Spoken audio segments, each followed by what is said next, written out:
কথা বুঝতে পারছেন? 2, পাখির মতো নরম মন লাগবে। এখনকার আমরা যারা বেঁচে আছি আমাদের মনগুলো কঠিন। কেমন কঠিন? পাথরের মতো কঠিন।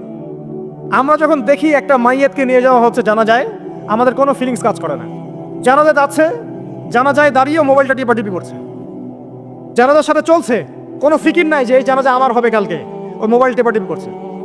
আমি এমনও দেখেছি, দাফন করা হলো মাইয়াতকে, দাফন করার পরে চারপাশে মানুষজন জড়ো হয়ে গল্প করছে, ভাই আপনার ওই জমিটার কি খবর, আপনার ওইটার কি খবর, বিজনেস কেমন চলছে, চাকরির কি অবস্থা। এই যে মাইয়াতকে পাশে দাফন করলো, কোনো ফিলিংস নাই, কোনো ফিলিংস নাই। আমি আত্মশুদ্ধির কথা বলছি। আত্মশুদ্ধির জন্য আপনার মনটাকে পাখির মতো সফট নরম করতে হবে। যখন আপনি সফট নরম করবেন এবং আত্মশুদ্ধি অর্জন করবেন, তখন 2 ডানা মেলে আপনি আকাশে উঠতে পারবেন ইনশাআল্লাহ। আত্মশুদ্ধি অর্জন না করতে পারলে ডানা কেটে পড়ে যাবে, তখন আর আকাশে উঠতে পারবেন না। কোন আকাশে? ওই যে শহীদের রূহ যে আকাশে চলে গেছে, ওই আকাশ। অতএব মন কেন কঠিন হলো প্রিয় ভাই? 1 নাম্বার কারণ, আমরা শিরকের পাপে লিপ্ত আছি। 1 নাম্বার, শিরকের পাপে লিপ্ত থাকা অবস্থায় মুসলিমদের মনটা কঠিন হয়ে গেছে। আপনি কি মনে করছেন আমরা শিরক করি না? মুসলিমরাও কবর পূজা করে, দেখবেন মুসলিমরাও দেখবেন অনেক ক্ষেত্রে মাজার পূজা করছে। আমি বলিনি যে অলিয়া উলিয়ার মাজার জিয়ারত করা যাবে না, আমি কথা বলছি না। কিন্তু আপনি মৃত মানুষের কাছে আপনার ভালো মন্দ চাইতে পারেন না। কথা বুঝতে পারেন না? আমরা অবশ্যই অলিয়া উলিয়াদের কবর জিয়ারত করব। এটা আপনাকে মৃত্যুর কথা স্মরণ করাবে। তাদের একটা রব আছে, যেটাকে আমরা প্রভাব বলি, এটা আপনার মধ্যে আসবে। আমরা অবশ্যই জিয়ারত করব। জিয়ারত করতে বলেছেন নবী সাল্লাল্লাহু আলাইহি ওয়াসাল্লাম, কারণ এটা আপনাকে পরকালের কথা কি করবে? স্মরণ করাবে। ওমরা করতে যান, আল্লাহ পাক সবাইকে তৌফিক দান করুন ওমরা হজ করার এবং বড় হজ করার, আমি দোয়া করি। ওখানে সবচেয়ে সেরা যে দৃশ্যগুলো দেখা যায় তার মধ্যে একটা রাসূলুল্লাহ সাল্লাল্লাহু আলাইহি ওয়াসাল্লামের রওজা। ওখানে গেলে চোখের পানি ঝরে না এমন কোনো মুসলিম নাই, আছে? নাই। আরেকটা সবচেয়ে মন নরম করা একটা দৃশ্য হচ্ছে জান্নাতুল বাকি, যেটা আমরা বাকিউল গারকাত বলি, যেখানে আপনি দেখবেন সাহাবায়ে কেরাম রাদিয়াল্লাহু আনহুমের কবর, যতদূর চোখ যায় তাদের কবর। কবরের কোনো মাজার নাই, সেখানে কোনো তাওয়াফ হচ্ছে না কবরকে কেন্দ্র করে, সেখানে কবরে কেউ ফুল চড়াচ্ছে না, একটা ছোট্ট পাথর দেখা যায়, খেলার কিছু না। পৃথিবীর সবচেয়ে শ্রেষ্ঠ মানুষগুলো সেখানে শুয়ে আছেন। ওখানে গিয়ে দাঁড়াবেন, দেখবেন নিজেকে তুচ্ছ বলে মনে হবে আমি এই পৃথিবীতে আর কি করছি। সেরা মানুষগুলোই মাটির নিচে, আমি এখানে কি করছি? তো দেখুন প্রিয় ভাইরা, অবশ্যই অলিয়া উলিয়াদের কবর জিয়ারত করবে, কিন্তু মৃত ব্যক্তি আপনার কল্যাণ করতে পারবে? অকল্যাণ করতে পারবে? হ্যাঁ, তারা আল্লাহর কাছে সুপারিশ করতে পারবে আল্লাহ পাক যখন তাদেরকে অনুমতি দিবেন। তারপরে আল্লাহ পাক যখন অনুমতি দিবেন, তখন নবী সাল্লাল্লাহু আলাইহি ওয়াসাল্লাম সুপারিশ করবেন, অলিয়া উলিয়াগণ করবেন, আলেম ওলামা করবেন, শহীদগণ করবেন, হাফেজে কোরআন করবে, অনেকেই করবেন ইনশাআল্লাহ। আল্লাহ রাব্বুল আলামিন বলেন, ক্বাদ আফলাহা মান যাক্কাহা, সে ব্যক্তি সফল হয়ে গেছে যে ব্যক্তি তার আত্মাকে পরিশুদ্ধ করতে পেরেছে। ওয়া ক্বাদ খাবা মান দাসাহা, যে ব্যক্তি আত্মাকে পরিশুদ্ধ করতে পারে নাই সে ব্যক্তি ধ্বংস হয়ে গেছে। কিভাবে পরিশুদ্ধ করবেন? 3টা হাদিস আপনাকে আগে শোনাই। 1, আল্লাহ রাব্বুল আলামিনের হাবিব মুহাম্মদ সাল্লাল্লাহু আলাইহি ওয়াসাল্লাম দরুদ পড়েন, বলেন সাল্লাল্লাহু আলাইহি ওয়াসাল্লাম। তিনি বলছেন যে আল্লাহর এমন কিছু বান্দা আছে যারা জান্নাতে প্রবেশ করবে, যাদের অন্তরটা হবে পাখির মতো নরম। কার মতো? পাখির মতো। একটা হাদিস শুনলেন। 2 নম্বর হাদিস, আল্লাহর রাসূল সাল্লাল্লাহু আলাইহি ওয়াসাল্লাম বলছেন, শহীদদের আত্মা যখন আল্লাহর কাছে পৌঁছায়, আল্লাহ রাব্বুল আলামিন সেই আত্মাগুলোকে সবুজ রঙের কিছু পাখির মধ্যে প্রদান করেন, এবং সেই পাখিগুলো আরশের নিচে লণ্ঠন আছে, এখানে বসে থাকে, এবং তারা জান্নাতের যে কোনো জায়গায় যায়, ঘুরে খাবার খায়, আবার ফিরে আসে। আল্লাহ পাক তাদেরকে বলেন যে তোমরা কি চাও, তোমরা কি চাও? শহীদরা কিচ্ছু বলতে পারে না, কি চাইবো? আল্লাহ এত নিয়ামত দিয়েছেন, কি চাইবো? যখন আল্লাহ বারংবার প্রশ্ন করতে থাকেন, তোমরা কি আর কিছু চাও, তোমরা কি আর কিছু চাও, তোমরা কি আর কিছু চাও, তখন শহীদরা শেষে বুঝে যে আমাদের কিছু না কিছু তো বলতে হবে এখন। তখন তারা বলে, হে আল্লাহ, আমরা আরো একবার পৃথিবীতে যেতে চাই এবং তোমার পথে জীবন দিয়ে আবার ফিরে আসতে চাই। আল্লাহ পাক বলেন, এই সুযোগ তো আর নেই, অতএব তোমাদের আর কিছু চাওয়ার নেই, তোমরা এখানেই থাকো। আরেকটা হাদিস শোনেন, রাসূলুল্লাহ সাল্লাল্লাহু আলাইহি ওয়াসাল্লাম বলেছেন, এই হাদিসটা ওমর রাদিয়াল্লাহু আনহু থেকেও এসেছে, যে তোমরা যদি, হে মানব জাতি বা হে মুসলিমরা, তোমরা যদি আল্লাহর প্রতি তাওয়াক্কুল করার মতোই তাওয়াক্কুল করতে, ভরসা করার মতোই ভরসা করতে, আল্লাহ পাক তোমাদেরকে পাখিদেরকে যেমন করে রিজিক দেন, তোমাদেরকে ঠিক সেইভাবে রিজিক দিতেন। তোমরা কি লক্ষ্য করো না যে পাখিরা খালি পেটে বের হয়ে যায় বাসা থেকে সকালবেলা, এবং সন্ধ্যাবেলা ভরা পেটে বাসায় ঢোকে? আপনাকে যে 3টা হাদিস শোনালাম, এই 3টা হাদিসে একটা শব্দ হচ্ছে কমন। শব্দটা কি বলেন? পাখি। পাখি কি? পাখি। আল্লাহ রাব্বুল আলামিন পাখিদের কাছ থেকে আমাদেরকে শিখতে বলছেন এবং বলছেন যে পাখিদের মনটা হয় খুব নরম, খুব সফট, এবং তারা আল্লাহর প্রতি তাওয়াক্কুল করে পূর্ণ মাত্রায়। তারা সকালবেলা ভোরবেলা বের হয়ে যায় এবং সন্ধ্যাবেলা বাসায় ফেরে, খালি পেটে বের হয়, ভরা পেটে বাসায় ফেরে। এবং আল্লাহ পাক সবচেয়ে সম্মানিত মৌত যেটা শহীদের মৌত, সেই শহীদদের আত্মাকে আল্লাহ পাক পাখির রূপ দিবেন।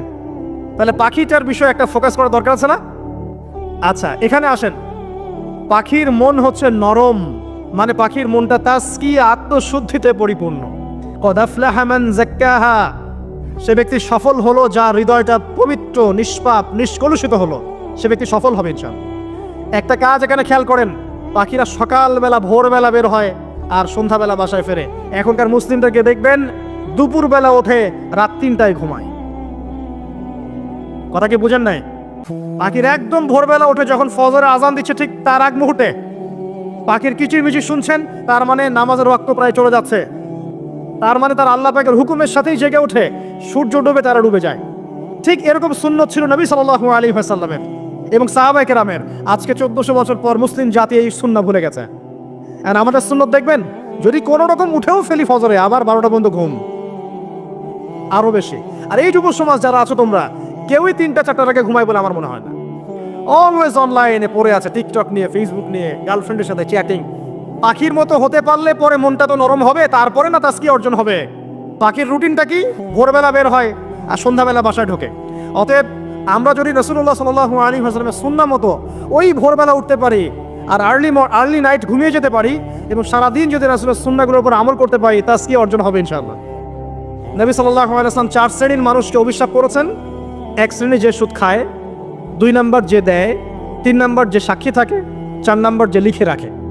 এখন আপনি বলেন, এই পুরো মনিটরি সিস্টেমের মধ্যে এই 4 শ্রেণীর মানুষ আছে না? কোনো না কোনোভাবে আমরা এর সাথে সম্পৃক্ত নই কি? সম্পৃক্ত। অতএব আল্লাহর এই বাণীকে যদি ভয় করেন, কোন বাণী? আল্লাহ পাক বলছেন, ইয়া আইয়ুহাল্লাযীনা আমানু, হে মুমিনগণ, ইত্তাকুল্লাহ, তোমরা আল্লাহকে ভয় করো। ওয়া যারু মা বাকিয়া মিনার রিবা ইন কুনতুম মুমিনিন, তোমরা সুদের অবশিষ্ট অংশগুলো ছেড়ে দাও যদি প্রকৃতপক্ষে তোমরা মুমিন হয়ে থাকো। ওয়া ইল্লাম তাফআলু, তোমরা যদি সুদ না ছাড়ো, আল্লাহর হুঁশিয়ারি শোনেন, যদি তোমরা সুদ না ছাড়ো, ফাযানু বিহারবিন মিনাল্লাহি ওয়া রাসূলিহি, আর আল্লাহ এবং তার রাসূলের সাথে যুদ্ধের ঘোষণা শুনে রাখো। আল্লাহ এবং তার রাসূলের বিপক্ষে যুদ্ধ করে কেউ জান্নাতে যাবে? কেউ কবরের আযাব থেকে বাঁচতে পারবে? কেউ হাউজে কাউসারের পানি পাবে? আল্লাহ এবং তার রাসূলের সাথে যুদ্ধ করে কেউ টিকতে পারবে? আপনার কি তাই মনে হয়? যদি মনে হয় তাহলে দিব্যি সুদ খান, কোনো সমস্যা নাই। আর যদি মনে হয় যে আল্লাহ এবং তার রাসূলের সাথে যুদ্ধ করে আমি পার পাবো না, আল্লাহ এবং তার রাসূলের বিরুদ্ধাচরণ করে আমার কবর টিকবে না, কারণ আমি একটা কথা বারবার বলি আপনাদেরকে, যে আল্লাহ ছাড়া আমাদের আপন বলতে কেউ আছে? একা এসেছেন পৃথিবীতে, একাই যেতে হবে। আপনার খ্যাতি, আপনার অর্থনৈতিক খ্যাতি, অর্থের প্রতিপত্তি, আপনার ক্ষমতার দাপট, আপনার ধর্মীয় দাপট, কোনো কিছুই, ফ্যান ফলোয়ার্স, কেউ আপনার সাথে কবরে যাবে না। মনে করেন আমি আসছি, আপনারা সবাই স্লোগান দিচ্ছেন, কথার কথা, আপনারা আমাকে ভালোবাসেন, বা একজন পলিটিশিয়ান আসছে, আপনারা সবাই স্লোগান দিচ্ছেন, ভালোবাসেন তাকে। দিন শেষে ওই পলিটিশিয়ান একাই কবরে যাবে, দিন শেষে আপনিও একাই কবরে যাবেন, আমিও একাই কবরে যাব। আলটিমেটলি কি হলো? দুনিয়া এবং আখেরাতে আল্লাহ ছাড়া প্রকৃত বন্ধু আমাদের কেউ নাই, প্রকৃত মওলা কেউ নাই। সেই আল্লাহ এবং তার রাসূলের বিরুদ্ধাচরণ করে কেউ তার সাথে যুদ্ধ করে কবরে পার পাবে, এমনটা ভাবা বোকামি নয় কি? আল্লাহ পাক আমাদেরকে বোঝার তৌফিক দান করুন। এটা সেই যুগ যে যুগে মানুষ আল্লাহর হারামগুলোকে হালাল করে নিচ্ছে। মাদকদ্রব্য হালাল না হারাম? এখন দেখবেন মেজরিটি সংখ্যক মানুষ মাদকদ্রব্যের সাথে সংশ্লিষ্ট হয়ে গেছে। স্পেশালি বর্ডার এলাকা যেগুলো আছে বাংলাদেশের, সেই বর্ডার এলাকাগুলোতে দিব্যি রমরমা ব্যবসা চলছে, মাদকের দিব্যি ব্যবসা চলছে। এবং যারা মাদক খাচ্ছে এরা মুসলিম, তারা হয়তো এই হাদিস জানে না। আল্লাহ পাক ওদের কানের মধ্যে আমার এই হাদিস যেন পৌঁছে দেন, আমিন। নবী সাল্লাল্লাহু আলাইহি ওয়াসাল্লাম বলেছেন, আমি মেরাজের রাতে যখন গিয়েছি তখন 1 শ্রেণীর মানুষকে দেখেছি, ওদেরকে শাস্তি দেওয়া হচ্ছে। কি শাস্তি? জাহান্নামীদের রক্ত এবং পুজ ওদেরকে খেতে দেওয়া হচ্ছে। জিবরাইল আলাইহিস সালামকে জিজ্ঞাসা করা হলো যে এরা কারা? তিনি বললেন, এরা আপনার উম্মতের সেই সব ব্যক্তি যারা মাদকদ্রব্য সেবন করত। আল্লাহ রাব্বুল আলামিন তার হাবিবের মাধ্যমে জানিয়েছেন, যখন কোনো মুসলিম মাদক সেবন করে বা কোনো ব্যক্তি মাদক সেবন করে, তখন 40 দিন তার নামাজ কবুল হয় না। এরপর যদি সে তওবা করে তাহলে আল্লাহ পাক তার তওবা কবুল করবেন ইনশাআল্লাহ। যদি সে আবারও মাদক খায় তওবা করার পর, আবার 40 দিন তার নামাজ কবুল হবে না। যদি সে আবার তওবা করে, আল্লাহ পাক আবার তাকে মাফ করে দিবেন। যদি সে আবারও মাদক খায়, আবার 40 দিন তার নামাজ কবুল হবে না। তারপর যদি আবার তওবা করে, আবার আল্লাহ তাকে মাফ করে দিবেন। এরপরেও যদি সে আবার মাদক দ্রব্য সেবন করে, নবী সাল্লাল্লাহু আলাইহি ওয়াসাল্লাম বলছেন তাকে আল্লাহ রাব্বুল আলামিন পরকালে মৃত্যুর পরে তিনাতুল খাবাল পান করাবেন। তিনাতুল খাবাল। জিজ্ঞাসা করা হল, ইয়া রাসূলুল্লাহ, তিনাতুল খাবাল কি জিনিস? নবী সাল্লাল্লাহু আলাইহি ওয়াসাল্লাম উত্তর দিচ্ছেন, এটা হচ্ছে জাহান্নামীদের রক্ত, মাংস, এগুলো পুড়ে পচে যে রসটা বের হবে, এটা হচ্ছে তিনাতুল খাবাল। এই যে দুনিয়াতে যারা ওয়াইন খাচ্ছে, শ্যাম্পেইন, ওয়াইন, বিয়ার, তারপরে যে কি ভোদকা, হ্যাঁ, গাঁজা, হেরোইন, ফেন্সিডিল, ইয়াবা, একটা বিষয় শোনেন, কি কারণে আপনি সেখানে যাচ্ছেন? হতাশা, অথবা সঙ্গদোষ, অথবা পারিবারিক চাপ, অথবা যে গার্লফ্রেন্ড ছেড়ে চলে গেছে, এই তো বিষয়গুলো। কি কারণে মানুষ মাদকের কাছে যায়, কেন যায়, কারণটা কি? আমরা যখন ফিলোসফি পড়তাম তখন একটা তত্ত্ব পড়ানো হয়েছে আমাদেরকে। তত্ত্বটার নাম হচ্ছে কার্যকারণ তত্ত্ব। মানে প্রত্যেকটা কাজের পিছনে একটা কারণ থাকে, ঠিক আছে? এই যে মুসলিমরা নামাজ পড়ে কেন? আল্লাহর জন্য। মুসলিমরা যাকাত দিবে কেন? আল্লাহকে সন্তুষ্ট করার জন্য। মুসলিমরা প্রতিটা কাজ কেন করে? পরকালের স্বার্থে। পরকালের স্বার্থ নাই, আমি নাই। যে কাজে পরকালের স্বার্থ নাই সে কাজে মুসলিমরা নাই। তাই প্রতিটা কাজের পিছনে একটা কারণ থাকে। দেখবেন কেন সে সুদ খাচ্ছে? তার পরিবারের স্বার্থে। কেন সে ঘুষ নিল? তার ছেলে মেয়ের উন্নয়নের জন্যে। কেন সে দুর্নীতি করছে? বিকজ সম্পত্তি অর্জন করে সে তার ভবিষ্যৎ প্রজন্মকে সিকিউর করতে চায়। কেন সে মাদক খেলো? ওই যে গার্লফ্রেন্ড ছেড়ে চলে গেছে তাই। কেন মাদক খেলো? ওই যে এক বন্ধু মাদক খায়, সে ডাকছে, আয় একটা টান দে, সঙ্গদোষ। কেন সে মাদক খেলো? পরিবারের চাপ, হতাশা। কেন মাদক খাচ্ছে? চাকরি পায় না, বেকার, মাদক খাচ্ছে। মানে মেন্টাল চাপগুলো নিতে পারছে না, সে মাদক খাচ্ছে। সবচেয়ে বেশি মানসিক চাপ কাদের উপর আসে জানেন? 1 নম্বর নবীগণের উপরে, 2 নম্বর আল্লাহর সৎ বান্দাদের উপরে, তারপর যার ঈমান যত উঁচু তার উপর মানসিক চাপ তত বেশি আসে। এখন যদি মানসিক চাপের সলিউশন মাদকই হবে, তাহলে তো আমাদেরই মাদক খাওয়া দরকার ছিল, নাউযুবিল্লাহ। আমরা যে পরিমাণ মানসিক চাপ ফেস করি তা চিন্তাই করতে পারবেন না। যে যত বড় দায়িত্বশীল, যারা পলিটিশিয়ান, ওদেরকে জিজ্ঞাসা করবে তারা কি পরিমাণ মানসিক চাপ নিয়ে ঘোরে। আপনার কাছে মনে হচ্ছে যে একটা ক্ষমতা পেয়েছেন, খুব মানে উনি অনেক বড় ক্ষমতাধর, উনি অনেক ভালো আছেন, উনি মোটেই ভালো নাই। ওনাকে জিজ্ঞাসা করেন, উনি মোটেই ভালো নাই।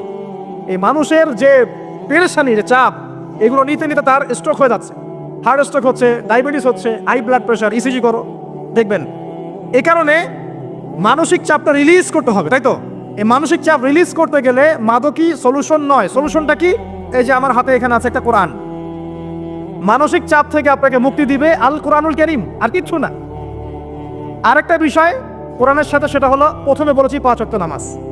আপনি ওযু করে সুন্দর করে 5 ওয়াক্ত নামাজ জামাতে পড়বেন, ডেইলি 1 ঘন্টা করে কোরআন তেলাওয়াত করবেন, সময় পেলে একটু হাদিস পড়বেন, 2-4 টাকা দান সদকা করবেন, ভালো কাজের সাথে থাকবেন, অন্যায় কাজে যাবেন না, ইসলামকে এগিয়ে নেওয়ার জন্য আমর বিল মারুফ নাহি আনিল মুনকারের কাজ করবেন। আপনার তো সুখী কোনো মানুষ পৃথিবীতে নাই। ওই সুখ যদি ওই যে বুশরা জানতে পারতো না, তাহলে আপনার কলিজার মধ্যে বোম মেরে দিতে হবে। এরা শুধু মুসলিমদের শত্রু নয়, বরং ধর্মের শত্রু। যারাই ধর্মকে বুকে আগলে রেখে পালন করতে চায়, হোক সে সনাতন ধর্ম বা আমাদের হিন্দু ভাইরা বা খ্রিস্টানিজম বা বুদ্ধিজম, হ্যাঁ, বা মুসলিম আমরা যারা আছি, যারা ধর্মতাত্ত্বিক চিন্তা করে এবং প্রত্যেকেই যদি যার যার ধর্ম ঠিকঠাক মতো পালন করে, সমাজে কিন্তু ফিতনা থাকার কথা নয়। কারণ প্রত্যেকটা ধর্মের মধ্যেই ভালো কাজের কথাই কিন্তু বলা হচ্ছে। তো যারা ধার্মিক, এদের বিরুদ্ধে তারা লেগে পড়ে এবং তারা চায় সারা বিশ্বের মধ্যে ফাসাদ সৃষ্টি করতে। কাদের খাসলত সারা বিশ্বে ফাসাদ সৃষ্টি করা? বলতে পারবেন? আপনাকে আমি দেখাচ্ছি, সূরা কাহাফ খুলে দেখেন। যুলকারনাইন একজন বাদশা, তিনি মাশরিক মাগরেব সব জয় করেছেন, মানে পূর্ব পশ্চিম পুরোটাই তার রাজত্ব। এত দাপট ছিল সেই বাদশার যে যেদিক দিয়ে যাবে সেনাবাহিনী নিয়ে সেদিকটাই জয় করে ফেলবে, সুবহানাল্লাহ। এবং তিনি উদ্ধত অহংকারী ছিলেন না, তিনি আল্লাহর অনুগত বান্দা ছিলেন। একটা কওমের মধ্যে গেলেন, সেই কওমটা ছিল পাহাড়ের মাঝখানে, 2 পাহাড়ের মাঝখানে।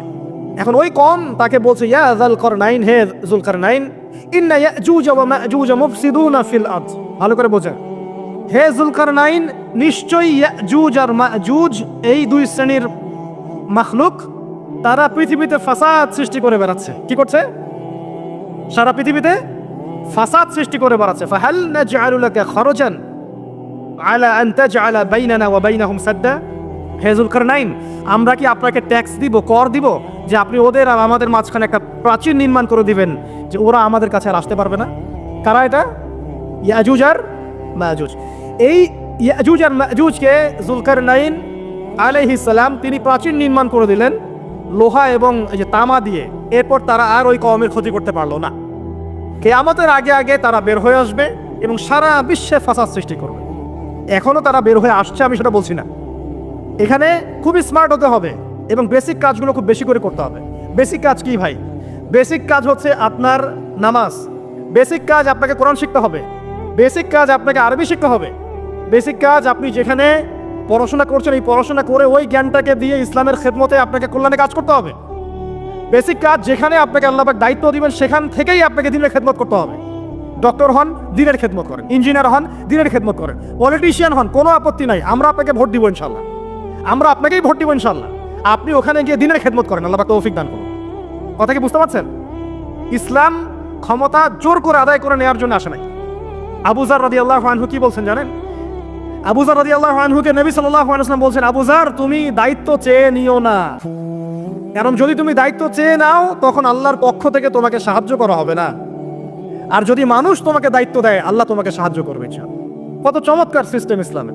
আর এখন আমরা কি করি? আমাকে দেন, ও ভালো না আমি ভালো, ওরা সব খারাপ আমি ভালো। বুঝতে পারছেন না কিয়ামতের মাঠে কি কঠিন হিসাবটা দিতে হবে। আল্লাহ পাক আপনাদেরকে বোঝা তৌফিক দান করুন। এগুলো কল্যাণকর নয়, আপনার জন্য অকল্যাণ হতে পারে। তবে হ্যাঁ, যদি আপনার মধ্যে ঈমান থাকে, আপনার মধ্যে যোগ্যতা থাকে, অবশ্যই আপনি দায়িত্ব চেয়ে নেবেন এবং ইনশাআল্লাহ তখন আমরা আপনাকে দায়িত্ব দিব, আমরা আপনাকে ভোট দিব, আপনি জনগণের শাসন কার্য পরিচালনা করবেন, আল্লাহ আপনার হাতকে শক্তিশালী করবেন ইনশাআল্লাহ। আল্লাহ পাক আমাদের নিচু থেকে উঁচু মহলের সবাইকে হেদায়েত দান করুন, দোয়া করি। ইসলাম কারো শত্রু নয়। মুসলিমের রক্ত ঝরানোর জন্য, কল্লা কাটার জন্য আমরা কিন্তু পৃথিবীতে আসি নাই। আমরা আমাদের আসল শত্রুদেরকে চিনতে ভুল করেছি। এই কারণে আমরা আপোষে হানাহানি কাটাকাটির মধ্যে লিপ্ত আছি। এই যে সামনে যে কি হবে আল্লাহ ভালো জানেন। দেখবেন কত মানুষ যে মুসলিম মারামারি করে মারা যাবে আল্লাহ ভালো জানেন। এইগুলো কাম্য নয়। আল্লাহ পাক আমাদেরকে বোঝার তৌফিক দান করুন। দেখুন ভাই, এই যুগের কথা বলতে গিয়ে এখানে আসলাম। ওই যে জুলকারনাইন যে ইয়াজুজ মাজুজের কথা বললো, এখনকার বিশ্ব যারা পরিচালনা করে দেখবেন তাদের মধ্যে ওই ফাসাদ সৃষ্টি করাটাই খাসলতটা থেকেই গেছে। সারা বিশ্বেরা ফাসাদ সৃষ্টি করছে। আমি কিন্তু বলিনি এরাই ইয়াজুজ মাজুজ, কথাকে আবার অন্যদিকে নিয়ে যায় না। আমি কিন্তু এই কথা বলি নাই। আমি বলছি তাদের মধ্যে এই চরিত্র দেখা যায়। এই যুগ সেই যুগ যখন আপনি মাদককে হালাল করে নিচ্ছেন, রিবাকে হালাল করে নিচ্ছেন, বেহায়াপনাকে হালাল করে নিচ্ছেন, কাপড় খোলাকে হালাল করে নিচ্ছেন। আপনি মুসলিম হয়েও দেখবেন শিরকে লিপ্ত আছেন। সুন্নতের লেবাস আছে কিন্তু আকীদার মধ্যে বেদাত থেকে গেছে। আপনি মুসলিম হয়ে হালাল হারাম রিজিকে পরোয়া করছেন না, দিনের বেসিক জিনিসগুলো শিখছেন না। আল্লাহ পাক এই যুগের ফিতনাগুলো থেকে আমাদের মুসলিমদেরকে হেফাজত করুন, আমিন। মুসলিমরা আজকে শিরিক করছে অনেক ক্ষেত্রেই। দেখবেন হাতে একটা এই যে বালা পরে আছে, খুলে না। কেন খুলেন না ভাই? বলে যেটা খুললে যদি রোগ হয়। রোগ দেওয়ার মালিক কে? ওই বালা না আল্লাহ? এই যে আপনার বিশ্বাস জন্মে নিয়েছে, এই যে বিশ্বাসটা জন্মিয়েছে আপনার হাতের উপরে, এই বালার উপরে, এটাই শিরক, এটাই শিরক। যদি আপনি বিশ্বাস করেন যেটা হাতে থাকলে আপনি সুস্থ থাকবেন, হাত থেকে খুলে পড়ে গেলে আপনি আর বাঁচবেন না, এই যে কল্যাণ অকল্যাণের মালিক আপনি কাকে করলেন? ওই বালাকে করেছেন, আল্লাহকে করেন নাই। এখানে শিরক হয়ে গেছে, খুবই সূক্ষ্ম শিরক। আপনি নামাজ পড়ছেন মনে করেন, এখন কিছু মানুষ আসলো, এখন দেখছেন যে হুজুর তো আমার নামাজ দেখছে, নামাজটা খুব সুন্দর করে পড়ার চেষ্টা করলেন, লম্বা নামাজ, সেজদা গিয়ে আর উঠছেন না, খুব সুন্দর নামাজ পড়ছেন। এই যে মানুষকে দেখানোর জন্য নামাজটা পড়ছেন, এটা শিরক। এটা কি? এটাও শিরক। এই যে গণক বসে আছে রাস্তার পাশে, দেখবেন টিয়া পাখি নিয়ে, তারপরে যে কাগজ নিয়ে আসেন ভাই ভাগ্য পরীক্ষা করে দেই। আরে ভাই, তুমি যদি মানুষের ভাগ্যই পরীক্ষা করতে পারবা তো তুমি রাস্তার পাশে কেন? তোমার ভাগ্য কেউ পরীক্ষা করেনি কখনো? এতটুকু কমন সেন্স আমাদের নাই? ও যদি আমার ভালো মন্দ করতে পারে, ভবিষ্যৎ বলতে পারে, তাহলে ও রাস্তার পাশে বসে আছে কিছু? ওর তো প্রাইম মিনিস্টার করার কথা, এখন ওর তো ইলেকশন করার কথা। তো দেখেন, এই যে ওখানে গিয়ে আমরা কি করি? ভাই আমার হাতটা দেখে দেন, ভাই আমার অতীত বলে দেন, ভবিষ্যৎ বলে দেন। এবং এগুলো দিন দিন বাড়ছে, কিন্তু এই রাশিফল, কবিরাজি, গণকি, এগুলো দিন দিন বাড়ছে। এবং আমি লক্ষ্য করছি দিন দিন আরেকটা জিনিসও বাড়ছে, সেটা হলো জাদুবিদ্যার চর্চা করা। এবং গ্রামে গঞ্জে কুফুরি বাড়ছে না? কুফুরি করা, তাবিজ করা, বিচ্ছেদ করা, স্বামী স্ত্রীর বিচ্ছেদ করা, মেয়েকে বশ করা, সন্তানকে বশ করা বাড়ছে না? সবই শিরক, এগুলো সবই কুফুরি। এগুলো মুসলিমরা করছে না। মুসলিমরা এসব শিরকে লিপ্ত আছে বলেই তো অন্তর কঠিন হয়ে গেছে। ফাকাসাত কুলুবুহুম, তাদের অন্তর কঠিন হয়ে গেছে। তো একটা হাদিস বলে এখানে খালি, নবী সাল্লাল্লাহু আলাইহি ওয়াসাল্লাম বলছেন, যদি কেউ কোনো গণকের কাছে যায়, গিয়ে বলে দেখেন তো আমার হাতটা একটু, ও কিন্তু বিশ্বাস করে না যে এ ভবিষ্যৎ বলতে পারে, খালি এমনি বলেছে একটু দেখেন তো, বলার সাথে সাথেই 40 দিনের নামাজ কবুল হবে না। আর যদি তার বলা কথায় বিশ্বাস করে যে হ্যাঁ তোমার ভবিষ্যৎ খুব ভালো, তুমি চাকরি পাবা, এটা করবা সেটা করবা, এবং সে বিশ্বাস করলো হ্যাঁ এটাই হবে, তখন নবী সাল্লাল্লাহু আলাইহি ওয়াসাল্লাম বলছেন সে যেন আল্লাহর পক্ষ থেকে যা নাজিল হয়েছে, মানে এই যে কোরআনুল কারীম, এই কোরআনকে যেন সে অস্বীকার করলো, মানে কুফরি করলো। এগুলো আমরা করছি না ভাই? অনেক কিছু করছি আমরা। স্তম্ভের পূজা করছি, অনেক মুসলিম আগুনের পূজা করছে। আগুন জ্বালিয়েছেন, মাথা নত করছেন কেন? আগুনের সামনে আপনি মাথা নত করবেন কেন? আপনি একটা স্তম্ভের সামনে, গাছের কাছে, গাছের সামনে দাঁড়িয়ে মাথা নত করে ধ্যান করবেন কেন? আপনি মেডিটেশন করছেন কি জন্য? আপনাকে নামাজ দেওয়া হয় নাই? 5 ওয়াক্ত নামাজ দেওয়া হয় নাই? নামাজের চেয়ে বড় মেডিটেশন কিছু আছে নাকি? আপনি ধ্যান করছেন কি জন্য? অনেক মুসলিম তো জিনেরও উপাসনা করছে, জানেন? অনেক মুসলিম জিনকে তাবে করার চেষ্টা করছে। আর জিন বলে একটা জাতি আছে, এটা সত্য। এরকম প্রতিটা ক্ষেত্রে শিরক আছে। শিরক কথায় আছে, কাজে আছে, বিশ্বাসে আছে। দেখবেন মুসলিমরাই আল্লাহ ছাড়া অন্য কারো কাছে দোয়া করছে, মুসলিমরা নজর মানত করছে অন্য জায়গায়, আল্লাহর জন্য নজর মানত করছে না, অন্য কাউকে সন্তুষ্ট করার জন্য করছে। সন্তান হয় না, সন্তান হয় না, এখন কি হবে? সন্তান হয় না তো অমুকের কাছে যাও, সেখানে গিয়ে বকরি জবাই দাও, সন্তান হবে। সুবহানাল্লাহ। তো এই পদ্ধতি ইব্রাহিম আলাইহিস সালামের জানা ছিল না, যে শেষ বয়সে তিনি বলছেন রব্বি হাবলি মিনাস সালিহিন। আপনি দোয়া করতে পারেন না? সন্তান হবে না কেন? আল্লাহ পাক তাকদিরে লিখে রাখলেন, অবশ্যই হবে। আর আল্লাহ পাক তাকদিরে না লিখলে কিভাবে হবে? তাকদিরে যে ব্যক্তি বিশ্বাস করে না সে ব্যক্তি হতাশ হয়। যা কিছু হচ্ছে আমাদের জীবনে সবই তাকদির, এর বাইরে একটা মানুষও যেতে পারবে না। তো প্রিয় ভাইরা, কথায়, কাজে এবং চিন্তায় আমরা অনেক শিরিক করছি। শিরিকের কারণে আমাদের অন্তর কঠিন হয়ে গেছে। আরও কেন কঠিন হচ্ছে? বেদাত। আমল করছেন নবীর সুন্নত মারার জায়গায় অন্য কিছু আপনি করছেন। এমন এমন কিছু আমল করছেন যেগুলোর সাথে রাসূলের সুন্নতের কোনো সম্পর্ক নাই এবং সাহাবীদের সুন্নতেরও কোনো সম্পর্ক নেই। এই ক্ষেত্রে গিয়ে আপনি বেদাত করছেন, বেদাত করে অন্তর কঠিন হয়ে যাচ্ছে। অন্তর কঠিন হওয়ার একটা বড় কারণ হচ্ছে হারাম রিজিক। যখন আপনি হারাম রিজিকে যাচ্ছেন, সুদ, ঘুষ, আপনার দুর্নীতি, আপনার এই যে অন্যের সম্পদ আত্মসাৎ করা, হালাল হারামের পরোয়া না করা, এই রিজিক দিয়ে যখন আপনি, আপনার দেহ, রক্ত, মাংস গঠিত হচ্ছে, আপনার কলবটা শক্ত হয়ে যাচ্ছে। আমি কি বুঝাতে পারছি না?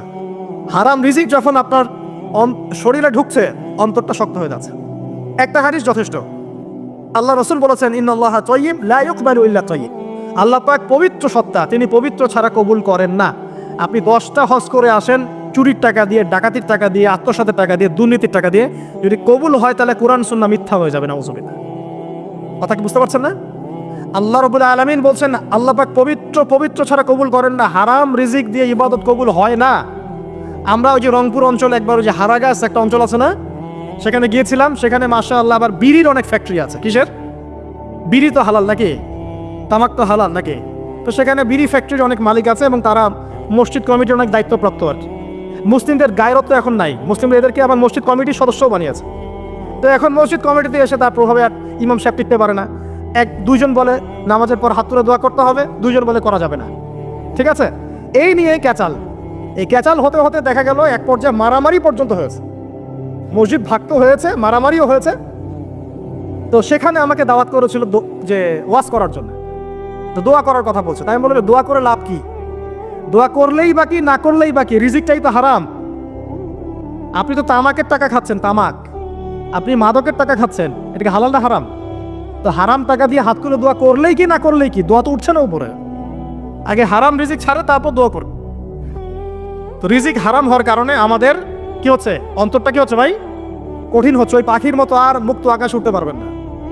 তারপরে সামনে যান, আরো কেন কঠিন হয়? বস্তুবাদিতা, দুনিয়া। সারাদিন দুনিয়ার ফিকির, দুনিয়ার চিন্তা। খাবো কি, পরবো কি, ব্যাংক ব্যালেন্স, টাকা পয়সা, স্ট্যাটাস, সারাটা দিন দুনিয়ার দুনিয়া। ঘুম থেকে ওঠা থেকে নিয়ে শুরু করে ঘুমানো পর্যন্ত খালি দুনিয়া। যারা দুনিয়ার নেশায় মত্ত হয়ে আছে, এদের অন্তরটা কঠিন হয়ে যায়। এই অন্তরটা পাখির মতো হতে পারবে না। ঠিক আছে কথা? যারা দুনিয়ার নেশায় মত্ত হয়ে আছেন, এই অন্তরটা কঠিন হয়ে যাবে, পাখির মতো হতে পারবে না। তারপর কি? আরো সামনে যান। দিনই জ্ঞান চর্চা না করা অন্তর কঠিন হওয়ার কারণ। আর কি কারণ? পাপ করা। পাপ যত বেশি আপনি পাপ করবেন, যত বেশি পড়বেন, যত বেশি মাদক খাবেন, যত বেশি জুয়া খেলবেন, যত বেশি অহেতুক সময় নষ্ট করবেন, যত বেশি আপনি অন্যের ক্ষতি করবেন, ঠিক আছে, নিরপরাধ মানুষের উপর নির্যাতন করবেন, যত বেশি আপনি পাপ করবেন, পাপ, এই পাপ করতে করতে করতে মানুষের অন্তর কঠিন হয়ে যায়। ইবনুল কাইয়্যিম রাহিমাহুল্লাহ বলেছেন যে পাপ করতে থাকলে মানুষের অন্তর কঠিন হয়ে যেতে থাকে এবং ইস্তেগফার আর জিকির করলে গিয়ে মানুষের অন্তর আবার নরম হতে থাকে। পাপের উপর পাপ করতে থাকলে মানুষের অন্তর কঠিন হতে থাকে। এই বিষয়ে রাসূলুল্লাহ সাল্লাল্লাহু আলাইহি ওয়াসাল্লাম বলেছেন, যখন মানুষ একটা পাপ করে কলবের মধ্যে একটা কালো দাগ পড়ে যায়। যখন আরো একটা পাপ পরে আরেকটা কালো দাগ পড়ে যায়, এইভাবে যখন পাপ করতেই থাকে তখন পুরো কলবটাই কালিমা পূর্ণ হয়ে যায়। এই অবস্থায় যদি সে তওবা করে আল্লাহ পাক মাফ করে দিবেন। যদি এই অবস্থায় তার মৃত্যু হয়ে যায়, তার আত্মাটা থেকে দুর্গন্ধ বের হতে থাকে, যে আত্মাটা কবজ করতে পর্যন্ত মালাকুল মউত মানে ঘৃণা পোষণ করে। কথা কি বুঝতে পারছেন? যখন অন্তর পাপ করতে করতে কলুষিত হয়ে যাবে, ওয়াকাদ খাবা মান দাসসাহা, যখন পাপ করতে করতে অন্তর কলুষিত হয়ে যাবে, তখন আপনার এই মালাকুল মউত পর্যন্ত ওই আত্মাটাকে বের করার সময় ঘৃণা করবে, দুর্গন্ধযুক্ত। আল্লাহ পাক আমাদেরকে পাপ থেকে বাঁচিয়ে রাখুন। আমিন। যে আপনি যদি সৎ হন, আপনি আমি যদি সৎ হতে পারি, আমাদের সন্তান সন্ততিদের দেখাশোনার দায়িত্ব আল্লাহ নিয়ে নিবেন। এই খিদর আলাইহিস সালাম তার পিতামাতা মারা যাওয়ার অনেক পরে সেখানে গিয়েছেন, দেয়াল নির্মাণ করেছেন। কেন? ওই দেয়ালের নিচে ওই পিতামাতার রেখে যাওয়া সম্পত্তি ছিল এতিম বাচ্চাদের জন্য। ওই দেয়ালটা নির্মাণ না করলে মানুষ ওই সম্পদ লুট করে খেয়ে ফেলত। তাহলে খিদর আলাইহিস সালাম উপকার করেছেন না অপকার করেছেন? আল্লাহ পাক আপনি আমি সৎ হলে আমাদের সন্তানদেরকে আল্লাহ পাক চতুর্দিক থেকে এরকম হেল্প করবেন ইনশাআল্লাহ, আপনি থাকেন আর নাই থাকেন। কথা বুঝতে পারছেন? খিদর আলাইহিস সালাম অনেক পরে গিয়েছেন সেখানে, তার পিতামাতা ইন্তেকালের অনেক পরে। আর আমরা এখন কি করি জানেন? উল্টা করি। আমরা এখন দুনিয়াতে বেঁচে থাকতেই আমাদের সন্তান স্ত্রীদের জন্য হালাল হোক আর হারাম হোক, হালাল হারামে পরোয়া না করেই যত পারি কালো টাকা সাদা টাকা এগুলো একত্রিত করার চেষ্টা করি। কি জন্যে করে জিজ্ঞাসা করবেন? সন্তানের জন্যে, স্ত্রীর জন্যে, ভবিষ্যৎ প্রজন্ম ভালো হবে, ওদের বাড়ি করে দেই, ওদের জন্য একটা গাড়ি করে দেই, একটা জমি কিনে দেই, চাষবাস করবে, খাবে দাবে, তাই না? সব কিন্তু মানুষ এগুলোর জন্যই করে। এগুলোর জন্য করতে গিয়ে আপনি সমিতিতে নাম লেখাচ্ছেন, সুদ খাচ্ছেন, কখনো কখনো কেউ ঘুষ নিচ্ছে না, দুর্নীতি করছে, হালাল হারাম কালো সাদার পরোয়া করছে না, আসলেই হলো। তো এই চিন্তাটা আল্লাহ পাক আমাদেরকে ত্যাগ করার তৌফিক দান করুন। আর এই সূরা দলিল যে যদি পিতামাতা সৎ হয় তাহলে প্রজন্মের দেখাশোনার দায়িত্ব স্বয়ং আল্লাহ নিয়ে নিবে। এগুলো কোরআন খুঁটে খুঁটে পড়তে হবে, তাহলে বুঝে আসবে। আল্লাহ পাক আমাদের সবাইকে রমজান মাসে কোরআন শেখার তৌফিক দান করুন। প্রিয় ভাইয়েরা, রমজান মাসে অবশ্যই কোরআন তেলাওয়াত করবেন, কমপক্ষে প্রতিদিন 1 পারা করে, প্রতিদিন 1 পারা, 30 দিন 30 পারা, 1 মাসে কোরআন খতম হবে ইনশাল্লাহ। এবং তারাবির নামাজ জামাতে এবং খতম তারাবি পড়ার চেষ্টা করবেন, এবং সবচেয়ে সুন্দর তেলাওয়াত করতে পারে এমন কাউকে ইমামতির দায়িত্ব দিবেন। এবং আরও চেষ্টা করবেন সমাজে বিত্তশালী যারা আছেন, সামর্থ্যবান ইমাম খতিব যারা তারাবি পড়াবেন, হাফেজে কোরআন, তাদের হাদিয়া তৌফা বেশি করে দেওয়ার জন্য, যাতে তাদের অন্য টেনশন না থাকে। সারা মাস তারা এইভাবেই ইবাদত করবে, আমাদের সবাইকে নিয়ে নামাজ কালাম পড়াবেন, তাদের পরিবারের দায়িত্ব আমরা নিয়ে নিব ইনশাআল্লাহ। পারা যাবে তো নাকি? সামর্থ্যবান যারা আছেন আগে ভাগে কিছু বাজারঘাট করে রাখতে পারে, সামর্থ্য নাই যাদের, তাদের ব্যাপারে কি হবে? আমরা আমাদের অংশ থেকে ওদেরকে খাওয়াবো ইনশাআল্লাহ। পারা যাবেন ইনশাআল্লাহ? 5টা খেজুর দিয়ে যদি ইফতার হয়ে যায়, তাহলে 6 নাম্বার খেজুরটা দান করে দেবো। পারবো না? পরিস্থিতি কিন্তু খারাপ, আস্তে আস্তে বুঝবেন অর্থনীতি কোন জায়গায় এসে ঠেকছে। অপচয় যদি বন্ধ না হয়, দুর্নীতি যদি বন্ধ না হয়, ঠিক আছে, পাচার যদি বন্ধ না হয়, এই যে ইকোনমিক স্যাংশনগুলো যদি আমরা উঠাতে না পারি, হ্যাঁ, রিজার্ভ যদি না বৃদ্ধি হয়, কৃষিভিত্তিক ইকোনমিক সিস্টেম যদি প্রবৃদ্ধি না দেখে, সুদ যদি অ্যাভয়েড করতে না পারি, জাকাত যদি প্রতিষ্ঠা না করতে পারি, অন্যের খাবারের দায়িত্ব নিতে না পারি, সমস্যা আছে, জাতির সামনে সমস্যা আছে।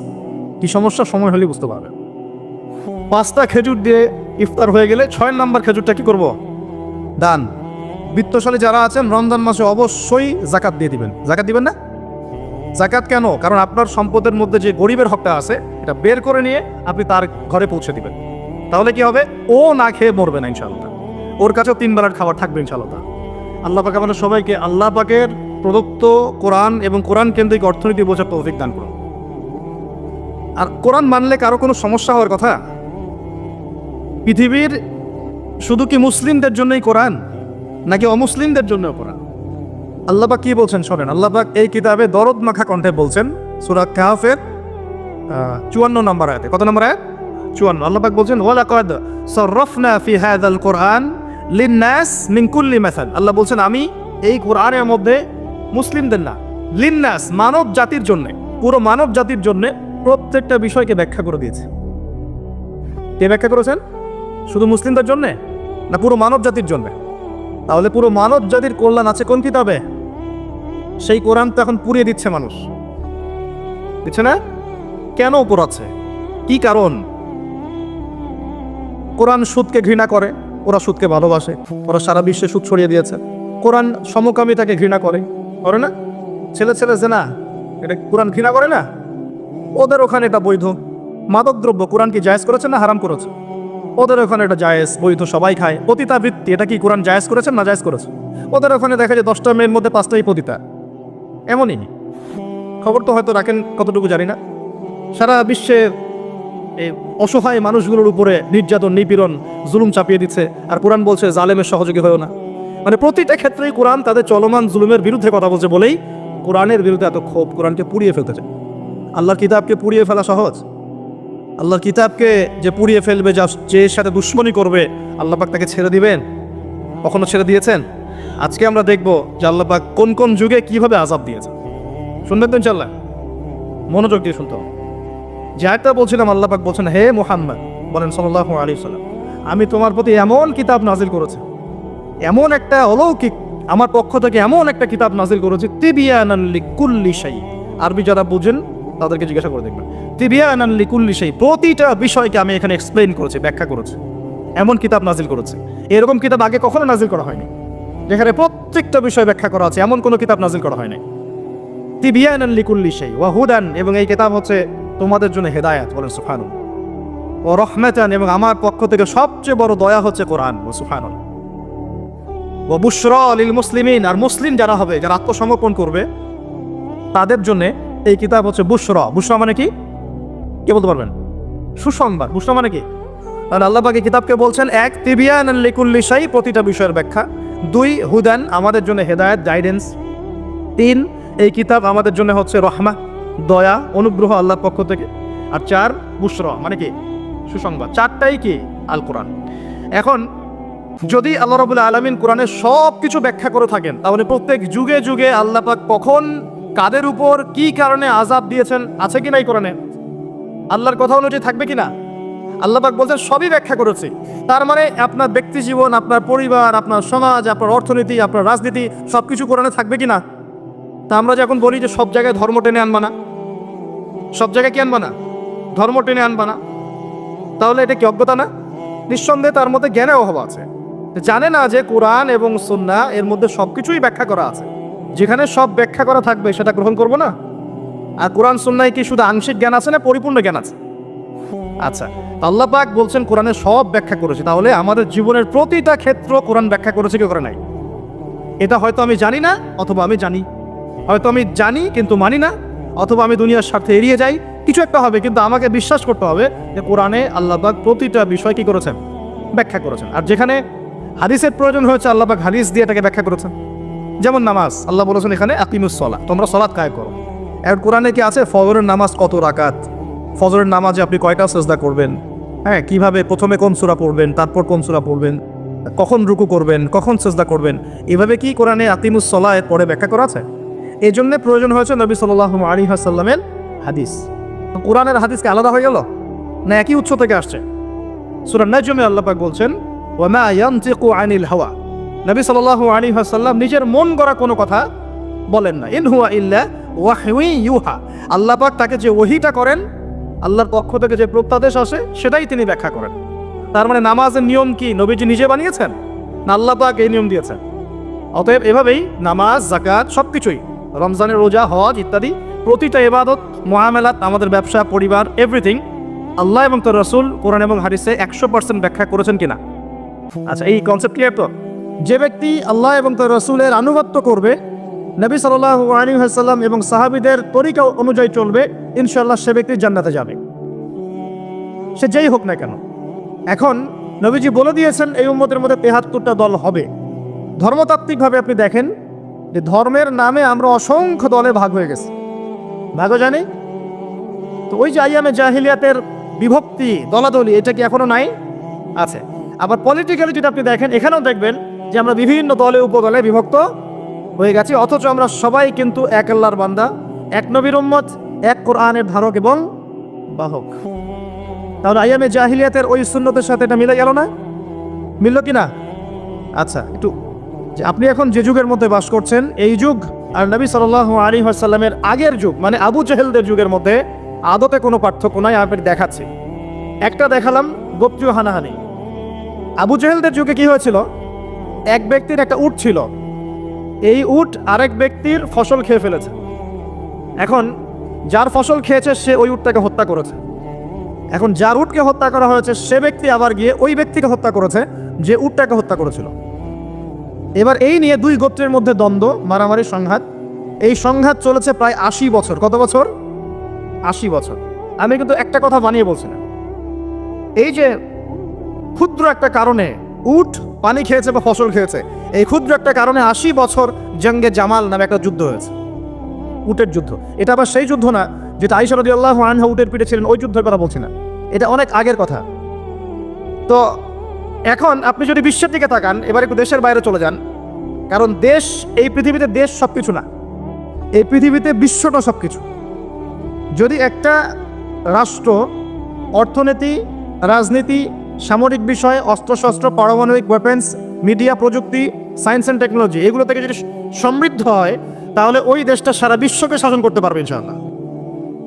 এখনকার যুগে কোনো রাষ্ট্রের যদি অর্থনৈতিক ভিত্তি খুব শক্ত থাকে, কোনো রাষ্ট্রের যদি সামরিক অবস্থা খুব ভালো থাকে এবং পারমাণবিক ওয়েপেন্স তার কাছে থাকে, আকাশ প্রতিরক্ষা ব্যবস্থা থাকে, স্যাটেলাইট থাকে, সায়েন্স অ্যান্ড টেকনোলজি থাকে, মেডিকেল সায়েন্স ইঞ্জিনিয়ারিংয়ের মধ্যে সুদক্ষ মানুষ থাকে এবং মিডিয়া থাকে, স্বতন্ত্র মিডিয়া, এই প্রত্যেকটা সেক্টর, ফাইন্যান্স খুব স্ট্রং হয়, জিওপলিটিক্যাল ক্ষেত্রগুলো স্ট্রং হয়, তাহলে ওই দেশটা ইনশাআল্লাহ তাআলা সারা বিশ্বকে শাসন করতে পারবে।